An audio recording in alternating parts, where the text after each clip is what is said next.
Mesdames, Messieurs, peuple congolais, le dictateur Denis Sassou Nguesso est-il le VRP du commerce France-Afrique et du FMI? Et nous n'oublions pas d'autres partenaires économiques du dictateur au Congo-Brazzaville. Cela veut dire que nous, au Congo, l'État n'est plus confisqué. Il est désormais la propriété de Denis Sassou Nguesso. Mesdames et messieurs, pour répondre à cette question, il faut que je puisse vous dire qu'il y a des piliers, Sassou Nguesso, France-Afrique, FMI et compagnie. Parlons d'ailleurs du premier pilier, la France-Afrique.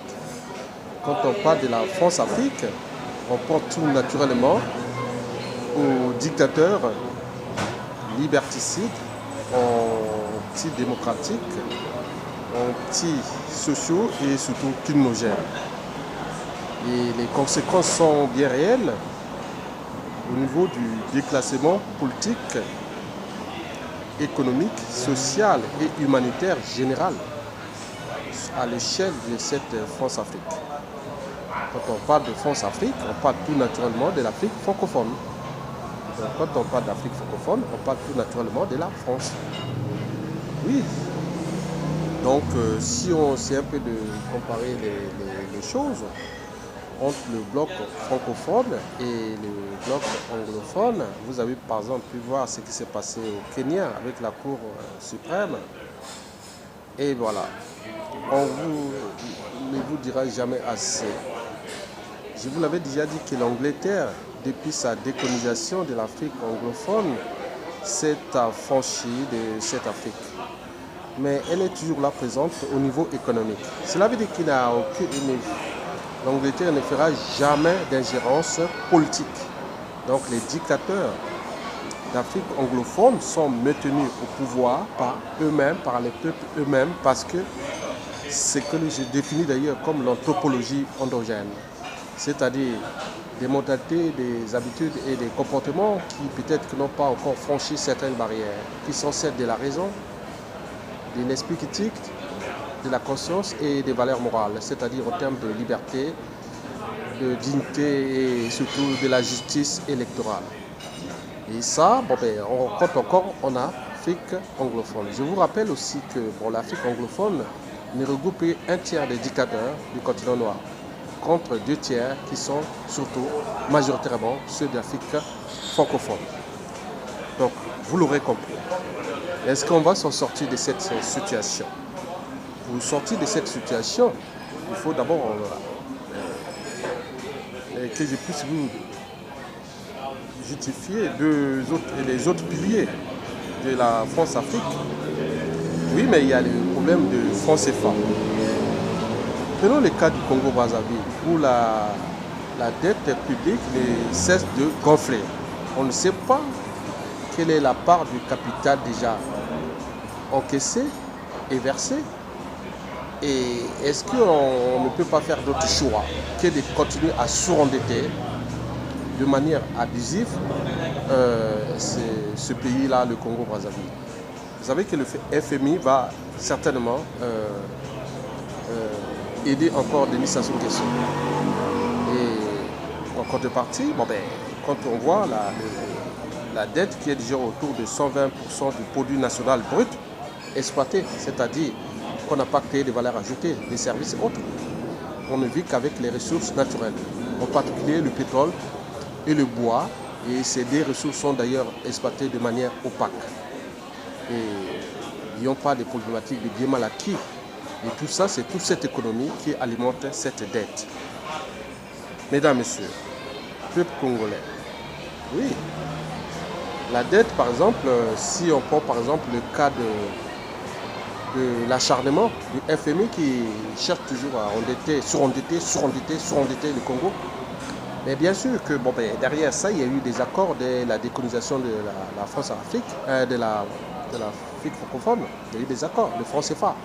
Donc cela veut dire que si on donne 500 millions de dollars à Denis Sassou Nguesso, la France, le trésor public français va prendre la moitié, 250 millions. Et c'est sans fin. Et les restes, bon, Sassou Nguesso les utilise pour acheter ses armes, entretenir les compagnies de mercenaires et surtout acheter la conscience mondiale. C'est les raisons pour lesquelles nous constatons son arrogance, parce que quand vous achetez le monde entier, au niveau des organisations internationales qui luttent pour les droits de l'homme, la démocratie et autres, mais il est sûr et certain que le peuple sera plus que jamais souillé. N'oublions pas que nous vivons dans cet écosystème qui s'appelle le Congo-Brazzaville, où les Bantous, c'est des peuples de moutons, parce qu'ils ne sont pas intelligents, ils ne sont pas organisés, ils ne sont pas structurés, ils ne sont pas courageux. Sinon, pourquoi un seul individu a en train d'hypothéquer l'avenir de tout un pays Voilà, donc ça, il faut repenser ça. Ça pose des problématiques à la fois politiques, aussi morales et surtout sociétales. Et oui, mais pourquoi nous ne sommes pas en capacité individuelle et collective d'oser dire non et d'agir au lieu de s'indigner? Bien sûr que le peuple de moutons sont toujours dans l'indignation, mais jamais dans l'action, sinon ça se saurait. Mesdames, Messieurs, oui, le troisième pilier que je parle, c'est surtout les Congolais eux-mêmes, nous-mêmes, au niveau des mentalités, des habitudes, des comportements et de certaines consciences. Oui, qui nuisent gravement à l'évolution du continent à l'échelle congolaise. Oui, vous avez par exemple pu voir le hold-up électoral et qui nous a montré que on n'était pas tous, on n'avait pas le même état d'esprit du combat, c'est-à-dire le sens de l'intérêt général. Au niveau de la pensée politique d'abord, mais aussi au niveau des principes et valeurs et des convictions qui consistent à dire qu'à un moment donné, il y a des cycles, il y a des choses comme ça, il y a des intérêts des États, il y a aussi l'intérêt général. Donc, la France défend ses intérêts. Donc ça, on peut ne pas comprendre. Donc, c'est à nous-mêmes de prendre nos responsabilités devant la réalité et aussi devant l'histoire. Mais il me semble que depuis ces hold-up, nous sommes désormais plus que jamais divisés. Mais bien sûr que les forces d'occupation, ils ont des intelligences, des stratégies et aussi de la matière, qui est d'ailleurs à l'échelle endogène, en tenant compte de la géopolitique nord-sud au Congo-Brazzaville. Et n'oublions pas la diaspora congolaise de France qui est aujourd'hui plus que jamais divisée parce qu'on était dans des dynamiques qui commençaient déjà en 2013 et qu'on était dans un processus de élections de 2016. Et depuis là, plus que jamais divisé cette diaspora. Parce qu'il y a toujours ces problématiques des intérêts particuliers et partisans. Oui, on lutte contre le tribalisme, on lutte contre le colonialisme, mais on n'est pas en capacité de repenser le néocolonialisme. Et bien sûr qu'il est entretenu par nous-mêmes. La France voudrait peut-être aussi demander à l'Afrique francophone de nous aider à s'en sortir. Mais comment aider ces individus qui sont eux-mêmes déclassés entre eux-mêmes? Oui, je reviens les problématiques du tribalisme. Avant d'être acteurs et hommes politiques en Afrique ou au Congo, on a avant tout d'appartenance tribale. Et ces individus, des malins qui ont compris ça, donc ils utilisent ces tribus comme du bétail électoral et que pour s'enrichir individuellement. Donc ils collectivisent la souffrance, mais ils privatisent leurs intérêts particuliers partisans. Certains se sont enrichis, ils ont acheté leur liberté, ils ont acheté leur liberté et leur conscience, on a mes consciences et voilà les résultats. Donc nous sommes dans le statu quo et le statu quo est réel. Donc nous ne pouvons avancer dans cet état d'esprit sans que nous ayons le sens du combat. Le combat de l'unité nationale, comme cela est inscrit dans l'une des trois valeurs et symboles de notre pays.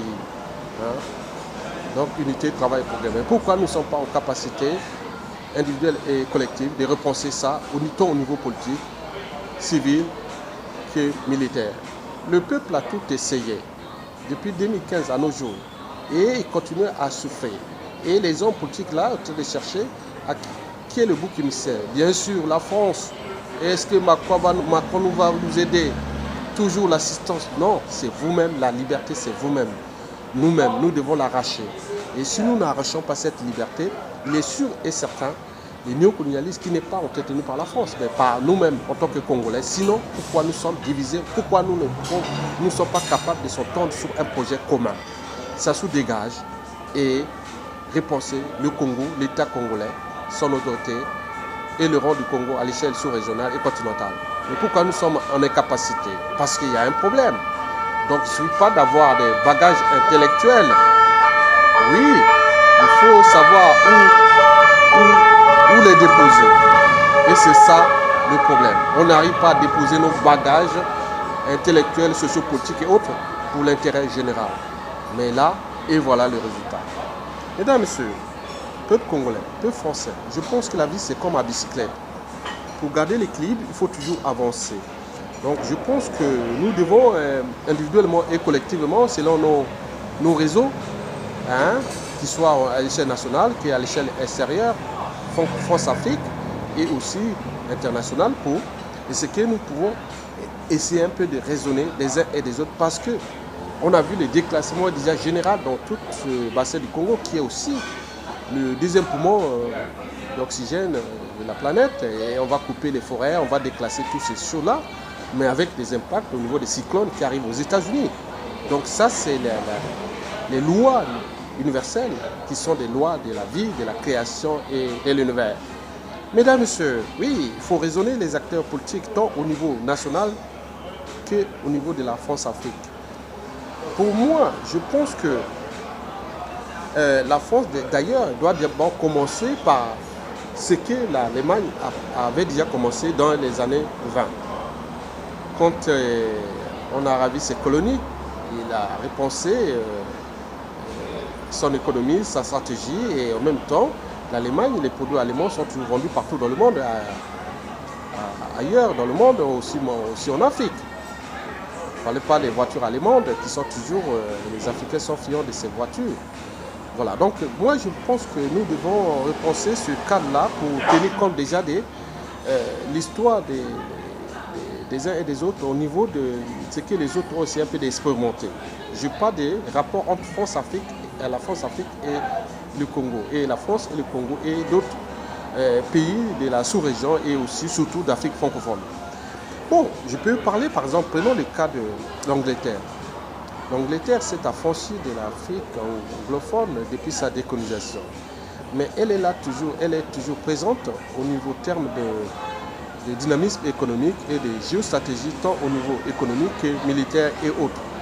Mais la France, s'il peut avancer dans ces cadres, ça sera un premier pas, surtout sur le plan politique.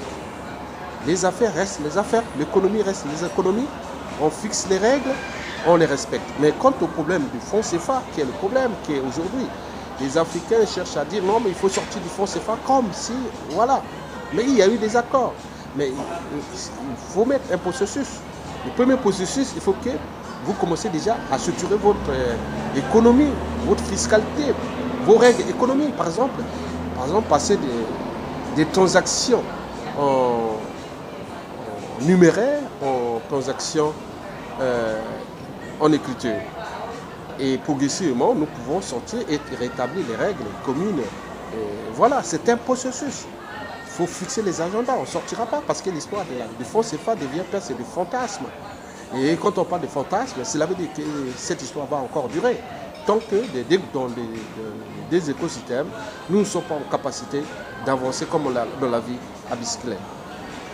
Mesdames, Messieurs, peuple congolais, peuple français, oui, nous avons une chance de repenser le dynamisme économique et politique à l'échelle France-Afrique et surtout France.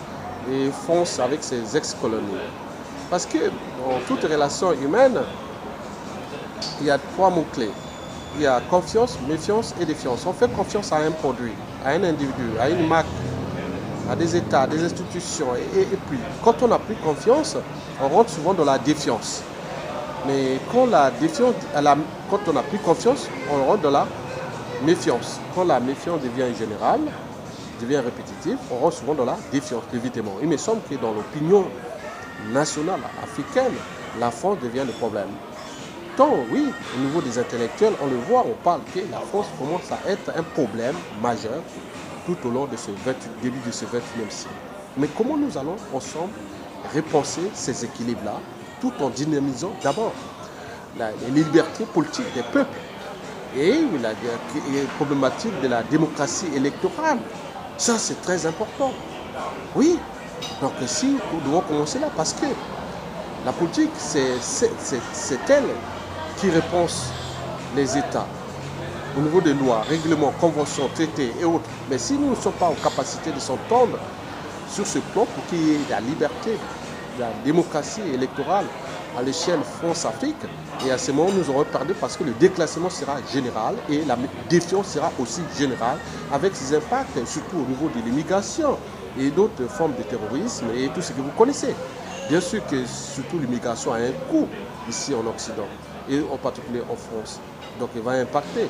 Il y a des pays d'Afrique francophone où des individus ne veulent pas être ici majoritairement. Non, ils restent chez eux. Donc il faut rééquilibrer ces équilibres-là et repenser ces choses-là. Mais en revenant sur pour le Congo, quand je vois que le hold-up électoral finalement a eu un petit pas d'avancement, parce que quand on voit ces individus qui étaient d'ailleurs candidats, on voit leur comportement et par rapport au centre de l'intérêt général et de l'unité, bien sûr qu'ils sont allés au mangeoire. On voit les impacts au niveau de leur tribu et aussi surtout au niveau de la situation générale. Ce fut quand même une clarification entre l'intérêt général et les intérêts particuliers et partisans de ces soi-disant opposants ou que nous définissons comme faux opposants contre le peuple. Et voilà. Donc il faut aussi, ce hold-up a été aussi une manière de clarifier les convictions, les principes et les valeurs des uns et des autres. Et oui, donc demain nous n'allons pas recommencer les mêmes erreurs et autres. Bien sûr que nous devons repenser le Congo là ensemble, en tenant compte des nouvelles pensées politiques, économiques, sociales, humanitaires, géostratégiques nouvelles. Oui, c'est ça, à cette échelle-là, parce que nous aurons toujours besoin de la France. Oui, la France sera encore là, présente. Donc nous devons la rééduquer et rééduquer l'homme politique français pour que nous puissions d'abord se libérer au niveau d'abord des libertés politiques. Et puis, le processus économique va se faire. Il y aura toujours l'économie. Le marché restera le marché. Je suis pour le marché. Mais nous, à cette échelle, par rapport à l'exploitation de nos matières premières, nous pouvons alors les mieux les gérer pour que les valeurs ajoutées sortant de ces ressources, nous pouvons les mettre ensemble et repenser, et structurer et organiser le but même de la condition humaine et sociale au Congo. C'est-à-dire l'accès à l'eau potable, à l'énergie, à la sécurité, à la justice, au devoir de mémoire, à la nourriture, à l'éducation, à l'enseignement primaire, secondaire et l'enseignement supérieur et la recherche. N'oublions peut-être, nous pourrons mettre aussi des centres de recherche et développement pour repenser des schémas directeurs au niveau d'abord de ce but de la condition humaine, au niveau des cadres de vie. Oui, le cadre de vie c'est important. Donc nous devons repenser ça aussi. Bon, n'oublions pas les problèmes de santé, de tout ce que vous connaissez, de ce cadre de la mobilité, tout ce que vous connaissez ça. Donc ça, on peut repenser. Nous, le but est de rentrer, de repenser un nouveau cadre de pensée politique, c'est-à-dire en passant du produit intérieur brut au bonheur intérieur brut. Oui, nous pourrons repenser ces pays en créant d'autres valeurs ajoutées, tant au niveau du but même de la condition humaine précitée. Mesdames, Messieurs, peuple congolais, donc l'avenir est devant nous et nous ne devons plus rester dans les problématiques de bouc émissaire. La France n'est pas le problème du Congo. Le problème du Congo, c'est d'abord les Congolais eux-mêmes, au niveau de leur mentalité, éducation, habitudes, comportements et autres. On peut tout repenser au Congo, avec bien sûr des esprits qui sont là, qui pourront dire oui, on peut recadrer l'individu congolais pour avancer ensemble. Donc, la suite de Sassou Nguesso dépend de nous. Et après, qu'est-ce qu'on en fait? Donc, d'où l'enjeu de ces esprits qui vont d'abord penser, parce que nous, individuellement, collectivement, les gens pensent toujours au pouvoir, pour le pouvoir. Non, on ne veut plus de pouvoir pour le pouvoir. On veut le pouvoir pour repenser les libertés fondamentales, le but de la condition humaine, la géopolitique, la géostratégie et tout ce que nous connaissons de l'histoire humaine et de la civilisation. Mesdames, Messieurs, je vous remercie.